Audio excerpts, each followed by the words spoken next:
ವರ್ಷದಿಂದ ಒಂದು ಹಸು ಕಳುವ ಇದೆ, ಬೆಳವಾಡಿಯಿಂದ ಒಂದು ಹಸು ಕಳುವ ಇದೆ. ಇನ್ನು 2 ಹಸು ಯಾವ ಗೊತ್ತಿಲ್ಲ. ಹೊಸೂರ ಸೈಟ್ನಲ್ಲಿ ಕರೆ ದಯವಿಟ್ಟು ಬರ್ಬೇಕು ಸರ್. ಇನ್ನು 2 ಯಾವತ್ತಲ್ಲ ಪೊಲೀಸರು ಬಂದಿದ್ದಾರೆ, ಸಾಹೇಬರು ಬಂದು ಸೈಟ್ನವ್ರನ್ನ ಕರ್ಕೊಂಡು ಹೋದ್ರೆ ಟಿ ವಿ ಲೈನಿಗೆ ಕೊಡ್ಬೇಕು. ದಯಮಾಡಿ ಬನ್ನಿ ಸರ್.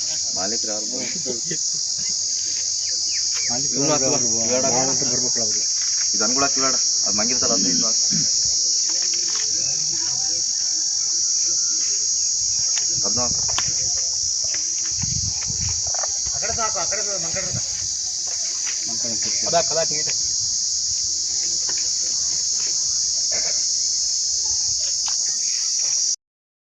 ಬಡ್ಡಿವಲ್ಲ ಬರ್ಬೇಕು, ಅವ್ನು ಕೊಟ್ಟನು ಬರ್ಬೇಕು. ಒಟ್ಟು ನಮಗೆ ಇವರು ಬೇಕಲ್ಲ, ಇವೆಲ್ಲ ಯಾರು ಮಾರವಲ್ಲ ಬಿಡು. ಇವ್ರು ಕೇಳ್ತಲ್ಲ, ನಾವು ಯಾರು ಅಲ್ಲಿ ಬಿಚ್ಚಿದ್ರೆ ಅವ್ನು ಬೇಕು ಬೇಕು ನಮಗೆ.